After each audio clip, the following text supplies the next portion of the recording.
আচ্ছা, আপনাদেরও কি আমার মতো বেগুন দেখলে রাজ হলে? তাহলে এই রেসিপিটা ট্রাই করুন। বেগুন আপনার ফেভারিট হয়ে যাবে ইনশাল্লাহ। আচারি বেগুন বানানোর জন্য প্রথমে বেগুনগুলোকে সুন্দর করে কেটে নিতে হবে। তারপর এতে দিয়ে দেব লবণ, হলুদ, মরিচ। এবার সুন্দর করে মেখে নিতে হবে। কিছু একটা দিতে মনে হয় ভুলে গেছি। হ্যাঁ, জিরা। একটু জিরা দিয়ে আবার সুন্দর করে মেখে নেব। এবার ফ্রাই প্যানে তেল দিয়ে তেলটা সুন্দর মতো গরম হতে দেব। তারপর বেগুনগুলো এক এক করে সব ভেজে নেব। অন্যদিকে আমি একটা পাতিতে তেঁতুল গরম পানি দিয়ে ভিজিয়ে রেখেছিলাম। এখান থেকে আমি বিচিগুলো আলাদা করে এর মধ্যে দিয়ে দেবো চিনি, যাতে তেঁতুলের টক ভাবটা না থাকে। এদিকে বেগুনগুলো যখন এক পাশ ভাজা হয়ে যাবে উল্টে নেব। আর এগুলো যখন কিছুটা ভাজা হয়ে আসবে তখন আমি বেগুনগুলো উঠিয়ে ফেলবো। এটাকে একদম কড়া করে ভাজা যাবে না, কারণ পরবর্তীতে যখন আবার বেগুনটা রান্না হবে তখন এটা ভেঙে যেতে পারে। এদিকে ওই তেলের মধ্যে আমি দিয়ে দিয়েছি পাঁচফোড়ন, কালো জিরা। যখন এই মশলা থেকে সুন্দর একটা স্মেল বের হবে এতে আমি দিয়ে দিব পেঁয়াজ কুচি। পেঁয়াজ কুচিটা সুন্দর মতো নেড়ে চেড়ে হালকা ভাজা ভাজা করে নেব।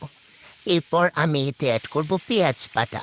পেঁয়াজ বাটাটাও আবার নেড়ে চেড়ে সুন্দর করে ভাজা ভাজা করে নেব। এখন আমি এতে দিব রসুন বাটা, আদা বাটা। আবার সুন্দর করে ভাজা ভাজা করে নিলাম। একটু পানি দিয়ে দিলাম যাতে মশলাটা পুড়ে না যায়। এখন এতে দিব সামান্য পরিমাণ হলুদ, মরিচের গুঁড়ো, দিয়ে দিব জিরার গুঁড়ো আর পরিমাণ মতো লবণ। এখন নেড়ে চেড়ে আবার মশলা কষিয়ে নিতে হবে। এতে আমি পানি অ্যাড করে নেব যাতে মশলাটা সুন্দর মতো কষানো হয়েছে। এখন আমি এটা ঢেকে দেব। ঢাকনা খুলে দেখলাম যে মশলা কষানো হয়ে গেছে, কারণ তেল উপরে উঠে এসেছে। এখন আমি তেঁতুল গোলানো যে পানিটা সেটা দিয়ে দেব। আর এই পানিতে যখন বলক চলে আসবে তখন আমি ভেজে রাখা বেগুনগুলো দিয়ে দেব।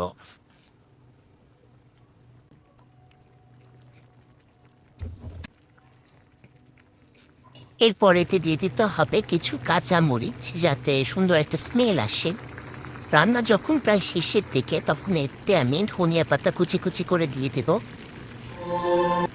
এই রান্নাটা একবার হলেও ট্রাই করা উচিত। আমার হাজব্যান্ড বেগুন একদম খেতে পায় না, ওর অ্যালার্জি আছে, বাট ও এটা বারবার নিয়ে নিয়ে খাইছে, মাশাল্লাহ।